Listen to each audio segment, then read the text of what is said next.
Something that Jeff Jarrett says about you here is a quote: "The Dutchman can do it all in the ring," and he was referring to the fact that you're actually a very, very good athlete, which sort of gets overlooked in your wrestling career. It's more character and presentation, but I mean, basically, there's nothing basically that you couldn't do, and nobody you Well, couldn't work. well, there was a lot of things I couldn't do because I didn't want to do it. Like a flying head scissors. I was thinking, oh, like, what cowboy does a flying head scissors? I mean, you just don't do that stuff. It was just basic stuff, but when you less is more. Like I learned from Jake the Snake one time, no wasted movement. Don't waste a move. Make it mean something. And Lawler is like that too. Lawler doesn't do a lot of stuff, but what he does well. And Lawler's main, I think, his main asset, and along with me, I think, is because we had good timing. Timing it beats all. If you do it at the right time, I don't care. It could be bad, but it could still get over. Speaking of time, in 1982, which is probably arguably the best year Memphis ever had, or the most sellouts, or the most tickets sold, or whoever. Yep. And that's also the year that your Babyface versus Babyface feud with Jerry Lawler kicks off. How did that all come about, and why was that booked? Because that's very, very rare at this time, that not only a good guy versus good guy would happen, but you would be facing off against the premier good guy in the territory as well. Well, I came in as a heel. Then I turned baby. Then I turned babyface. But my interviews didn't change. I mean, my demeanor didn't change.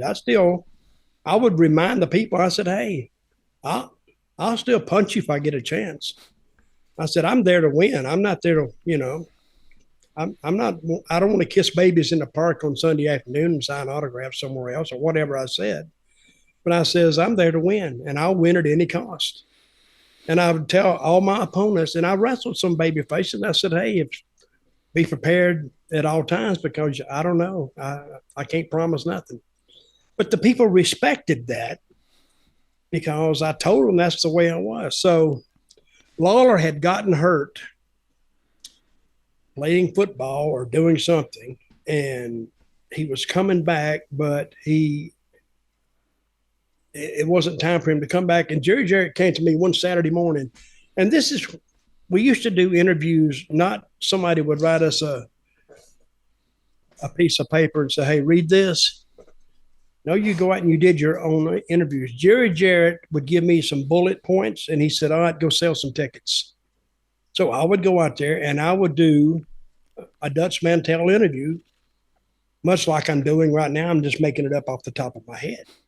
So, but he told me, he said, "Say this." And I didn't know why he told me to say this. He says, "Since you became a Universal Champion or whatever it was, I even forget the title now, but he says, tell them that a lot of interest has been generated in the wrestling world." And then he said, name Dory Funk and name Terry Funk and name Ric Flair and name this guy and that guy. So I named them all. And I says, but a strange name popped into that group. And I said, it was Jerry Lawler. And he wasn't even there then. And I felt a change in the room temperature. Like the temperature, now the fans in the audience said, "Whoa," we might say that is something that, Dory and Terry and Flair, no, that was a build-up. They knew they would have to come in. But Jerry was already there. So that match could happen at any time. So we worked toward that. And the first time I went up against Slaughter, we sold it out. And it was babyface versus babyface, basically. And I got in the ring and I said, "Oh man, this Memphis crowd, they're gonna eviscerate me." So I went out there and they went from Oil Trough, Texas, the Dirty Dutchman. This is Lance Russell, Dutch Mantell. And it was half cheers and half, booze. And I went, wow. And then Lawler come out there And it was the same. He's not used to booze. So it surprised him too, and it surprised Jerry Jarrett. And I've said this. Was the longest, shortest program I was ever in, because it went for 6 weeks or 7 weeks, but we only wrestled 3 times. And the first time he beat me, and I forgot what it was, but it was some kind of finish that involved a gimmick, and I had pulled a gimmick. Somehow I dropped it. Lawler picked it up and knocked me out with it. So now what had happened is we started fighting, and Jimmy Hart and all his crew ran in there, and they attacked Lawler, and I was standing over there by myself. And the people now were saying, "Help him, Dutch. Help him, help him." And I looked at them, and then I looked at Lawler, and then I looked back around, and I made a move like I was going to help, and all the heels stopped. Then I just turned and walked out of the ring. Now the boos came. Now I was a heel, I thought.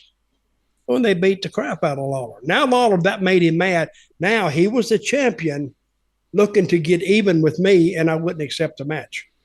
It was we did it in reverse, actually. And then we finally went to the second match, and I beat him in that. And now it's back on me, I think. And then we went to the last one, which was a barbed wire match, which we actually did have.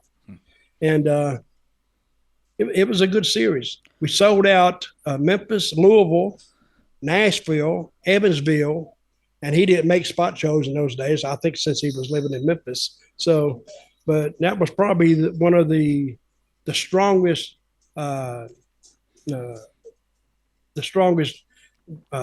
ticket sales they had ever had in one period. Yeah, I think it's incredible that not only, I think it's in the second match that you beat Jerry, but you beat him clean. You don't. Yeah, I did. That's beat him a lot clean. of confidence to put in you as well.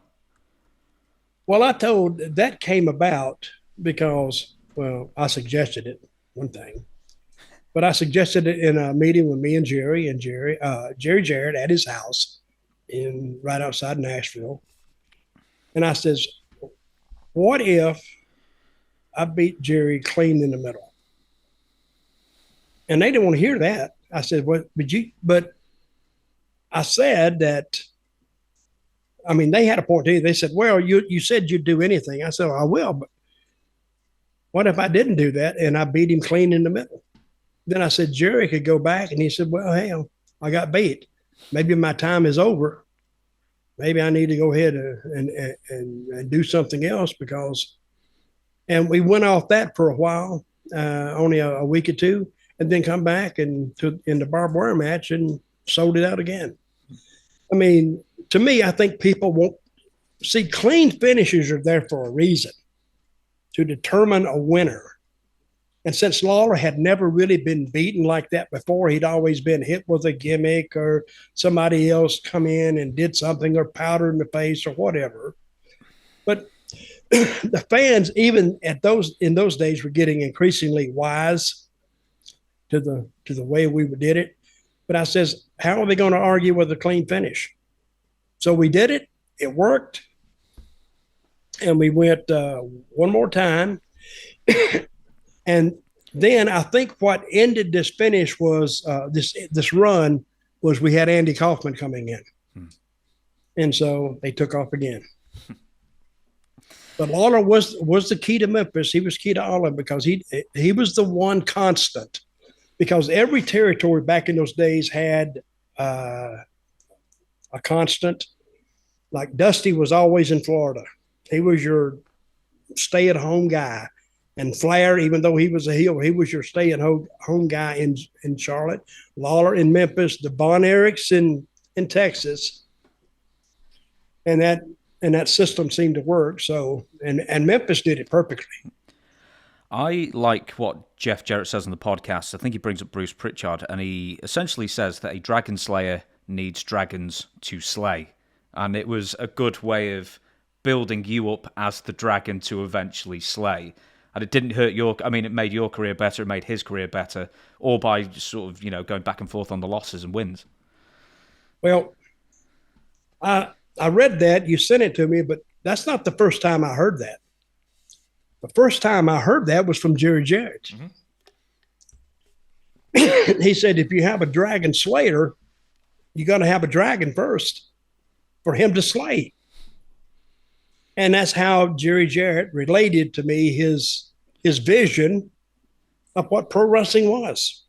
You have this guy that's he protects the kingdom, and all of a sudden this big, bad, fire-breathing dragon comes in, and he's destroying villagers and burning down wheat crops, and he killing people, and all of a sudden, who's the guy? And he runs through a few of the warriors. You know, the underneath guys, say if Lawler was there, he'd run through Bill Dundee, and he'd run through Steve Kern, then he'd run through Stan Lane, and then me possibly.